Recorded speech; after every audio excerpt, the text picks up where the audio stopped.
खाना बनाने से पहले मैंने सोचा कि क्यों ना कपड़े प्रेस कर लिए जाएँ। तो अभी जो है कपड़े प्रेस करने का टाइम है, तो ज़रा कपड़े प्रेस कर लिए जाएँ एंड देन उसके बाद जो है फिर नेक्स्ट स्टेप पे जाते हैं जो है खाना बनाने का। तो अभी कपड़े प्रेस करते हैं और कपड़े प्रेस करने के बाद फिर समझ में आएगा कि हमें नेक्स्ट क्या काम करना है। अभी जी ज़रा कपड़े प्रेस हो रहे हैं। अब कपड़े प्रेस करने के बाद फिर हम नेक्स्ट स्टेप पे जाएँगे, जब तक हमारी इस्त्री गर्म हो रही है और तब तक मैंने कहा आप लोगों से बातें कर ली जाएँ। एंड देन उसके बाद जो है वो कपड़े प्रेस करने के बाद फिर देखते हैं कि नेक्स्ट स्टेप क्या होगा।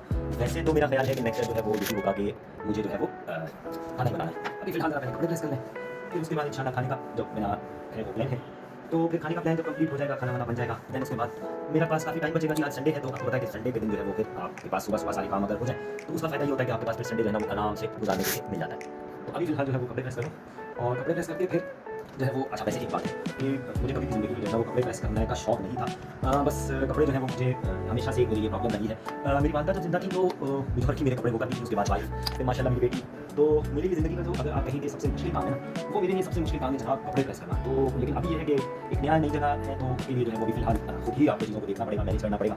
एंड देन उसके बाद जो है वो फिर देखेंगे अगर अल्लाह ने चाहा और चीज़ें अल्हम्दुलिल्लाह सेट रही, देन फिर इंशाल्लाह शायद कपड़ों के लिए मुझे जो है वो सबसे पहले किसी की ज़रूरत पड़ेगी। या तो मैं ऐसे ये भी सोच रहा हूँ कि कोई अगर ड्राई क्लीनर मुझे यहाँ पे मिल जाता है तो ये भी मेरे लिए बहुत अच्छा है। तो ड्राई क्लीनर से जो है मैं कपड़े करवा दिया करूँगा और मेरे लिए एक आसानी हो जाएगी कि मुझे कपड़े प्रेस नहीं करने पड़ेंगे।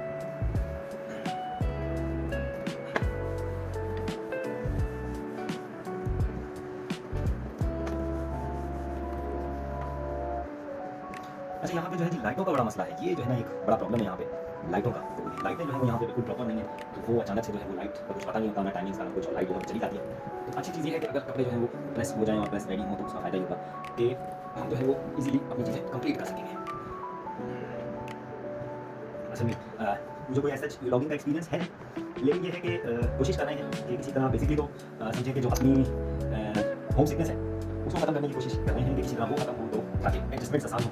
इस वजह से मैंने सोचा था कि यार ये थोड़ा सा व्लॉगिंग की जाए तो शायद चले। इससे एक तो थोड़ा सा डिप्रेशन, आपको पता है कि अगर आप अकेले रह रहे हैं तो एक डिप्रेशन होता है इंसान को, और आप फैमिली से दूर हो, तो सबसे ज़रूरी है कि वो डिप्रेशन जो है वो कम होने में मेरी मदद हो जाएगी। मेरे लिए तो सबसे ज़रूरी है कि डिप्रेशन में जो है वो बिल्कुल नहीं जाना है, क्योंकि अकेले आप रह रहे होते हैं तो आप बहुत सारी चीज़ों को मैनेज कर रहे होते हैं जो आपकी घर पे आराम से हो रही होती है। लेकिन जब आप अकेले होते हैं तो फिर आपको सब कुछ करना पड़ता है, और फिर वो एक तरह का एक प्रेशर भी होता है कि प्रेशर इस वजह से कि जी ये प्रेशर जो है ना वो क्योंकि हर चीज़ आपको रेडी मिल रही होती है, आप हर चीज़ आराम से कर रहे होते हैं, बट जब आप अकेले होते हैं तो फिर आपको ये सब खुद करना पड़ता है, और खुद करने की वजह से आप थोड़ा सा शायद डिप्रेशन में चले जाते हैं कि यार इतनी चीज़ें मुझे मैनेज करनी है और ये वो। तो ठीक है, कोई बात नहीं, everything is part of life. तो पार्ट ऑफ लाइफ के हवाले से आपको ये है कि भाई हर चीज़ जो है ना वो करते रहना चाहिए, और बस किसी भी तरह जो है ना लाइफ में अपनी आपको हार नहीं माननी चाहिए, and keep fighting for yourself and your family as well. So इंशाल्लाह एवरीथिंग विल बी ऑलराइट। आप बस उम्मीद ना छोड़ें, और सबसे ज़रूरी चीज़ है ना जो हमने इतने अरसे में सीखी है वो ये है कि आप उम्मीद ना छोड़ें। कोई भी जो टाइम है ना, ये मैं आपको बताऊँ अपने पर्सनल एक्सपीरियंस से, टाइम जो भी होता है ना वो गुजर जाता है। तो टाइम ने गुजर ही जाना होता है, बस आप जो है उस टाइम को कैसे गुजारते हैं ज़रूरी ये है। तो अगर आप चीज़ों से हार के बैठ जाएँ और आप बोलें जी नथिंग कैन बी डन, तो फिर तो आपने हार मान ली। और वो एक मशहूर शख्सियत है जिन्होंने कहा था कि आप उस वक़्त हारते हैं जब आप हार मान लें। तो आप लोग समझते होंगे, तो वो कहने की बात ये है कि हार जो है ना ज़िंदगी में वो नहीं माननी चाहिए। आपको जो है ना कंटिन्यूअसली चीज़ों को वर्किंग में रखना चाहिए, ताकि जो है आप हार ना मानें, और इंशाल्लाह एक दिन ज़रूर ऐसा आएगा। तो मेरा बिलीव है पर्सनल कि आप जो है ना वो एक विन सिचुएशन में खड़े होंगे, और जब आप पीछे पलट के देखेंगे अपनी चीज़ों को जो आप करके आए, तो उसमें जो है आपको नज़र आएगा कि यार ये तो इट वाज़ नथिंग, जहाँ पे मैं पहुँचा हूँ और उसके लिए मैंने क्या-क्या किया है।